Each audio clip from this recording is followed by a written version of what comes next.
بہت سی ذمہ داریاں ہیں مجھ پر. فاخبرنی بشیء اتشبث بہ، مجھے کوئی ایسی بات بتائیے کہ جسے میں مضبوطی سے پکڑ لوں. یعنی کرنے کے کام تو بے شمار ہیں، کوئی ایک بات ایسی بتا دیں کہ بس جس کو میں کبھی نہ چھوڑوں. پھر تو آپ نے فرمایا لا یزال لسانک رطبا من ذکر اللہ، تمہاری زبان ہمیشہ اللہ کے ذکر سے تر رہے، یعنی ہر وقت تم ذکر کرتے رہو. اور آپ صلی اللہ علیہ وسلم کے بارے میں کیا آتا ہے؟ کان یذکر اللہ فی کل احیان، آپ اپنے تمام اوقات میں اللہ کا ذکر کیا کرتے تھے، ہر موقع پر. تو وقت کا سب سے بہترین استعمال، سب سے آسان مفید ترین استعمال کیا ہے؟ اللہ کا ذکر. نماز کے لیے بھی آپ کو محنت لگتی ہے، روزے کے لیے بھی آپ کو مشقت کرنا ہے، زکوٰۃ کے لیے بھی آپ کو کچھ حرکت کرنا ہے، مال کمائیں گے تو زکوٰۃ دیں گے. اسی طرح حج کے لیے بھی ایک مشقت اور جہاد ہے. لیکن ذکر کے لیے کیا کرنا پڑتا ہے؟ صرف ایک ارادہ اور زبان ہلانا، اس سے بھی آسان کوئی کام. اور درجے کے اعتبار سے کیا ہے؟ نبی صلی اللہ علیہ وسلم نے فرمایا، حضرت ابو الدرداء کی روایت ہے، الا انبئکم بخیر اعمالکم، کیا میں نہ بتاؤں تم کو تمہارے بہترین اعمال کے بارے میں کہ تم کون سا ایسا عمل کر سکتے جو تمہارے لیے بہت اچھا ہو.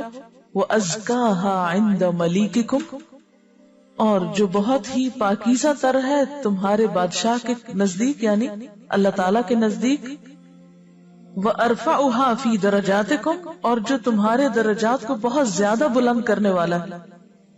وَخَيْرٌ لَكُمْ مِنْ إِنفَاقِ الذَّهَبِ وَالْفِضَّةِ، اور تمہارے لیے سونے اور چاندی کو خرچ کرنے سے بھی زیادہ بہتر ہے، یعنی صدقے خیرات سے بھی زیادہ اس کا اجر ہو جاتا ہے. وَخَيْرٌ لَكُمْ مِنْ أَن تَلْقُوا عَدُوَّكُمْ فَتَضْرِبُوا أَعْنَاقَهُمْ وَيَضْرِبُوا أَعْنَاقَكُمْ، اور تمہارے لیے اس سے بھی بہتر ہے کہ تم اپنے دشمن سے ملو تو تم ان کی گردنیں اڑاؤ اور وہ تمہاری، یعنی جنگ کرنا اللہ کے راستے میں. قالوا بلا، انہوں نے کہا کیوں نہیں اے اللہ کے رسول صلی اللہ علیہ وسلم، اتنا اچھا کوئی کام ہے تو ہمیں ضرور بتائیے. قال ذکر اللہ تعالی، فرمایا اللہ کا ذکر کرنا. ذکر ایک ایسا عمل ہے کہ اگر اس کی عادت ہو جائے آپ کو تو پھر وقت ضائع ہونے کا سوال ہی پیدا نہیں ہوتا. یعنی اتنا افضل ترین کام جو آپ واک کرتے وقت، سیڑھیاں چڑھتے وقت، اترتے وقت، سوتے وقت، جاگتے وقت، نیند سے آنکھ کھلنے پر، بستر پر لیٹے ہوئے، کھڑے بیٹھے، کسی بھی حال میں، تندرستی میں، بیماری میں، مصروفیت میں، ہر حال میں کر سکتے ہیں. یہ وہ نیکی ہے جو کسی بھی اور نیکی کے ساتھ کمبائن کی جا سکتی، اس کے ساتھ ملا کے کی جا سکتی. آپ اللہ کے راستے میں نکلے، ساتھ ذکر کرتے چلے جائیں. آپ علم حاصل کرنے کو نکلے، ساتھ ذکر کر سکتے ہیں. آپ کھانا پکا رہے ہیں، ساتھ ذکر کر سکتے ہیں. آپ کپڑے دھو رہے ہیں، ساتھ ذکر کر سکتے ہیں. یعنی ذکر کرنا ایک ایسی عبادت ہے اور ایک ایسا عمل ہے جو ہمیں دنیا کے کاموں سے روکتا نہیں. ہم اپنے کاموں کے دوران بھی کر سکتے ہیں. پھر اسی طرح ذکر ہی میں دعا بھی مانگ سکتے ہیں. دعا جو ہے وہ عبادت ہے.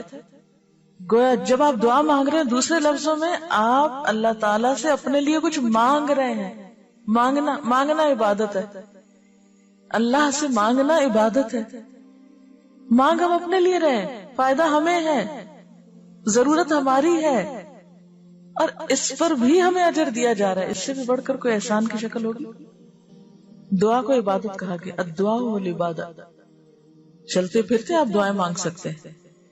دعا کے لیے ہاتھ اٹھانا شرط نہیں، ضروری نہیں. آپ صلی اللہ علیہ وسلم نے بہت سی دعائیں بغیر ہاتھ اٹھائے بھی مانگی. درود شریف بھی چلتے پھرتے پڑھ سکتے ہیں. اس کے لیے وضو بھی شرط نہیں.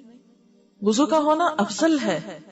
وہ تو ایک الگ عبادت ہے کہ آپ ہر وقت پاک رہیں، باوضو رہیں. لیکن اگر وضو نہیں بھی تو بھی ذکر کر سکتے ہیں. اگر اللہ کا ذکر کر سکتے ہیں تو نبی صلی اللہ علیہ وسلم پر درود کیوں نہیں بھیج سکتے؟